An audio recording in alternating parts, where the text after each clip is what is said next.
Dernier virage de campagne pour cette députée régionale de la CDU. Une des dernières chances aussi de convaincre les électeurs qui, selon les sondages, boudent le parti conservateur allemand. Alors toutes les forces se mobilisent. Ce soir, c'est le ministre de l'Intérieur de la région qui vient la soutenir. Et face aux caméras, on essaie de ne pas montrer son inquiétude. Il y a beaucoup d'avis qui divergent, c'est vrai, mais je pense que nous allons réussir à conserver la coalition qui est en place. J'en suis même convaincue. Et naturellement, dans ma circonscription, je me bats pour chaque voix. Pourtant, le danger pour la CDU de perdre le Bade-Württemberg est réel après 58 ans au pouvoir.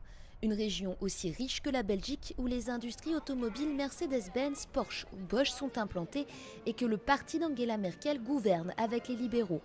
Mais dans les sondages, cette coalition est au coude à coude avec une alliance probable des écologistes et des sociaux-démocrates. L'une des raisons, c'est le remplacement de l'actuelle gare de Stuttgart, un bâtiment historique classé, par une gare souterraine.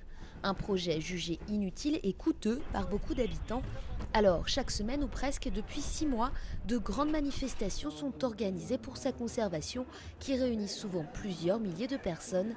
Et dans l'une des régions les plus conservatrices d'Allemagne, ces manifestations deviennent des rassemblements anti-CDU. J'ai déjà fait mon choix et ce sera un vote de protestation.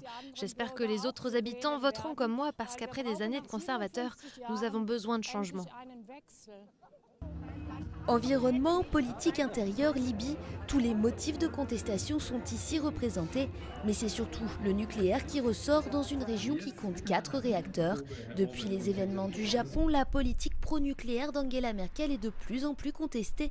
Elle a fait fermer au moins temporairement les 7 plus vieux réacteurs du pays, mais sa volte-face n'a pas convaincu, ce qui vient grossir encore les rangs du parti écologiste. Ce qui est grave, c'est qu'il faille attendre de tels événements pour que les gens réfléchissent et commencent à changer d'opinion. Des changements d'opinion qui ne feront peut-être pas les affaires de la chancelière et de son parti. Si la CDU perd sa majorité dans ce fief conservateur, après déjà avoir perdu la ville de Hambourg, elle pourrait bien perdre plusieurs autres régions du pays.